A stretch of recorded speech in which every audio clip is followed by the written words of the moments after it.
You will get also. You know, you meet a lot of things on the road. You know, all of them are not attractive. You know, it's a shitty condition. You know, you have to love it. You have to live it. You have to eat it.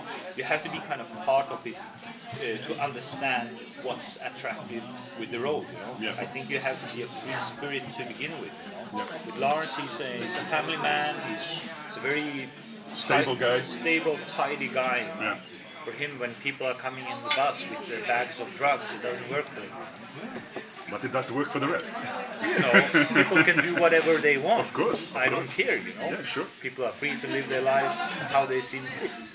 So how is it going to work for the live performances? Will he be replaced with a session bass player? Yeah, probably get in somebody else. Yeah, I haven't really given it much thought because now seeing that the live band kind of met its demise because Lars was such a big part of the Dødheimsgard for the last few years. You know? So I went back and concentrated on the studio part. Now I'm just focused in on making a new album. And then we will see what the live performance will be. What will develop out of it. So can you tell me something about the new album? How far is it in the process to be completed? You know, I make music all the time, you know. So I have, I don't know, 60 songs maybe, you know, and maybe all of them are going to be included on the next Dødheimsgard. Oh, that will be a big album. Or maybe none of them. Yeah. You know? I don't know. I just make music. We will see what fit. It has to correspond, you know. After Supervillain Outcast, I made a Supervillain Outcast 2. And I listened to it. I listened to about 30 songs that I made pre-productions to. And I thought, no, I've been down this road. Yeah. This is a road, you know, this is just a memory going in loop all the time. So I threw out all those songs and I started again. And the rest of it was Umbra Omega. Mm-hmm. And of course, I would never come to Umbra Omega before doing the mistake of being stuck in a loop. So maybe I'm stuck in a loop now as well, you know, where I'm trying to find the right sound that's correlating kind of with the thoughts and the emotion I want to portray. Because you always need to have something to say. Yes. You know? If it's only going to be stale music, then it's not that interesting. No. Look at it, you know. Today, people are going to Halloween parties with corpse paint. What the fuck, you know? That's how much our art has diminished. Yeah, it's getting ridiculous. Yeah, so Umbra Omega was released in 2015 and we are now almost 4 years later. So that's why people start to ask themselves, yeah, when can we expect something new? So you can't say really a date or a year or whatever. Okay. No, I have other bands that work more in that way. Yeah. Like I think now took 8 years between 66 and Supervillain, and then another 8 years for between Umbra Omega. So I don't really care. This should be a creative output. I see people release every year standard album. No, that's not going. They can do whatever they want. Sure, I don't care. But I see on my Facebook page with the Dødheimsgard, people are quitting to like the band all the time. Really? Yeah, dislikes. You're getting dislikes. I love it. It's the best. It's the way it's to better do it. to have dislikes than indifference. It is, you know. Because you are important top in a score, way. lowest score, the best. It's all or nothing. All or nothing. There is nothing in between. Yeah. It's fantastic. Live dangerously. Exactly. Okay, so any plans for some gigs of Dødheimsgard this year? I heard there was something like planned for a gig in Greece. Is that still applicable or? I don't know what we're going to do. I'm going to pick it up again, you know, after a long hiatus, just making music, and we'll see what develops there. We get up for tours all the time, shows and festivals. So there's no shortage of demand. Yeah. But we'll see what feels right. I also want to make the product right, you know. I don't only want to go up on a stage and do the same thing that, you know, like a rerun or stuck in a new loop or whatever, you know. Mm-hmm. So it's It must be something quite unique, as has been all the time. It has to be some sort of a development. A progression from the previous albums. And that's what I personally think from the first album till Ombre Omega. Each album sounds exactly different. There is no album that I can compare from one to the other one.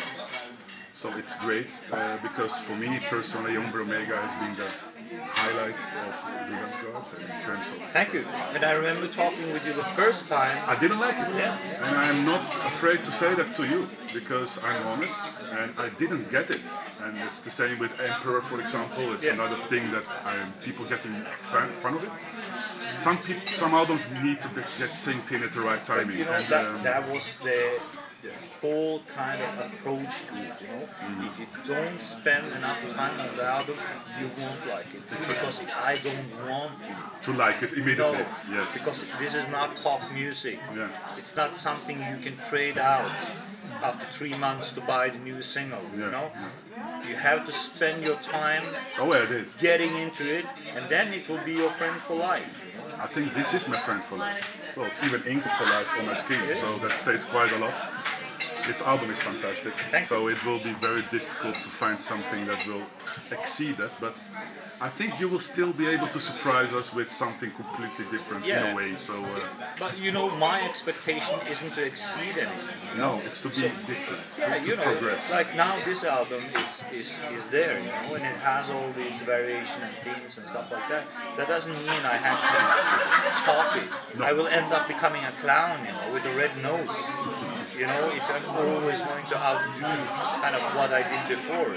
So maybe now it's time for a different kind of approach, It depends on what do you want to convey this time, Like when I made Ombre Omega musically, it was a really, really chaotic time in my life, So the chaos in the life, it kind of reflects off the album, Oh, yes. That's why the arrangements are as they are, and you have those really dark and depressing themes, and then you have the aggression and all that stuff, which was all boiling, beneath the surface at the time.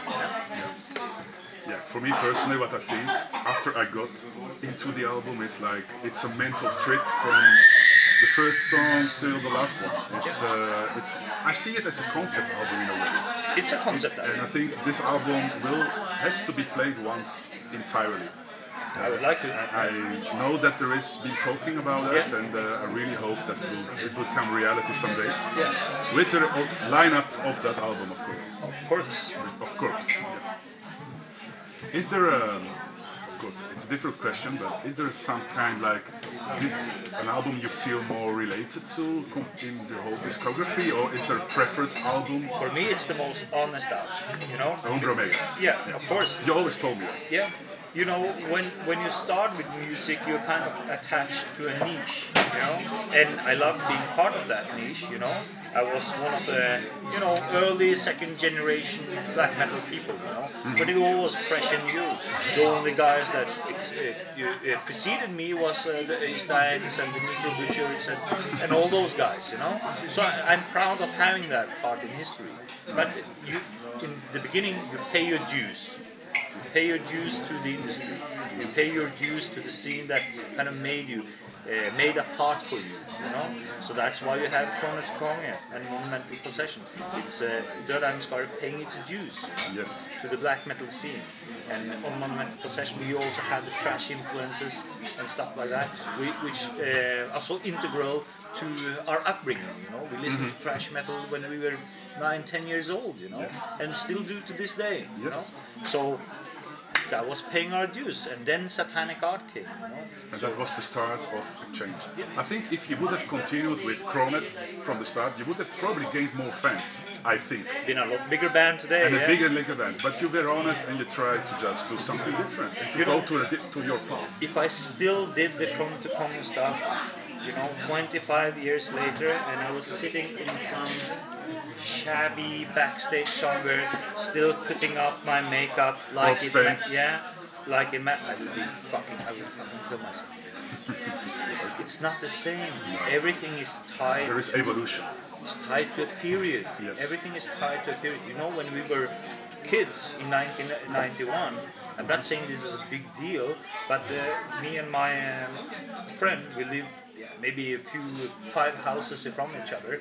We used to dress up, in a lot of spikes and chains and corpse paint, and we used to sit beside the road, where the cars were driving by, and measure their expressions, because that's how much we kind of felt for kind of changing people's mindset of what is a reality back in that day, like, because it was never seen before, ghosts beside the road, and that's what it really represented at that time as well. It was a cultural revolt, Mm-hmm.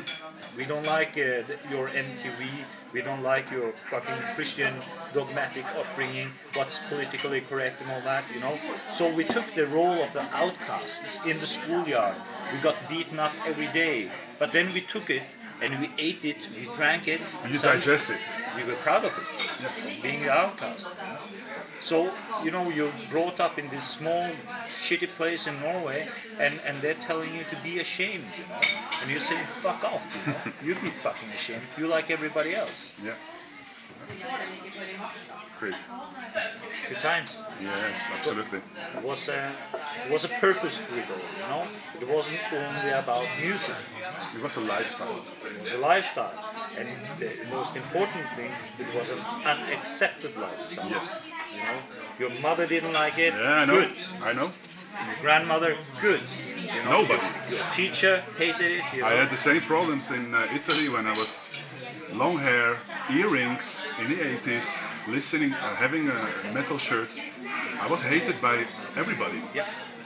I didn't care, and 30 years later, I'm still listening to extreme music. Yeah.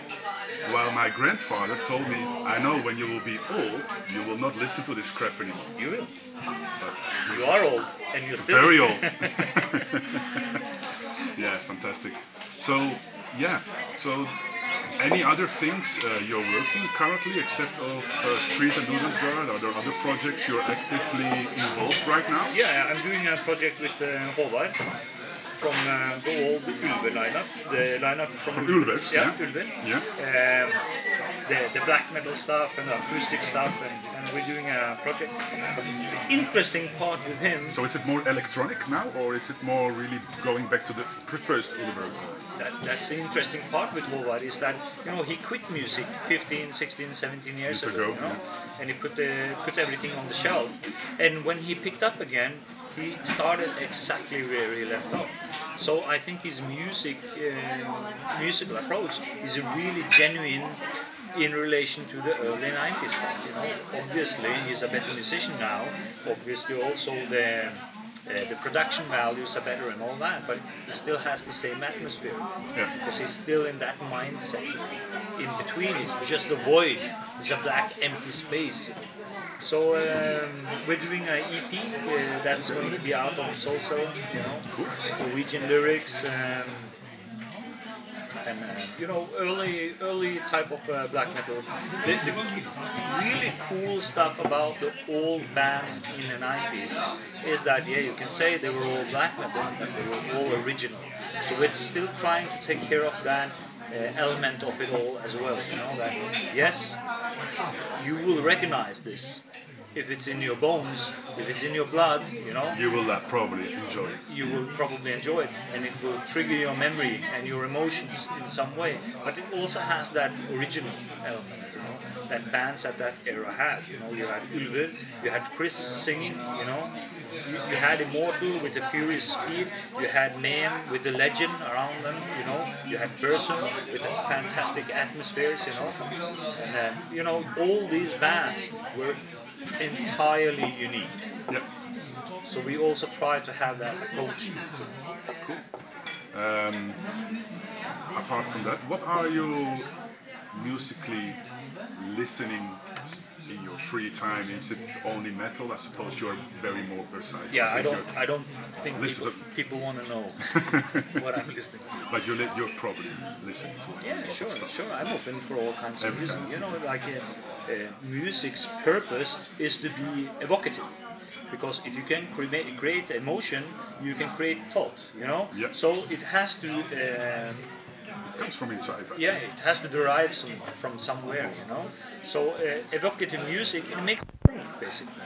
So I don't care which genre it is.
Bands nowadays, or are you following that yourself? Yeah.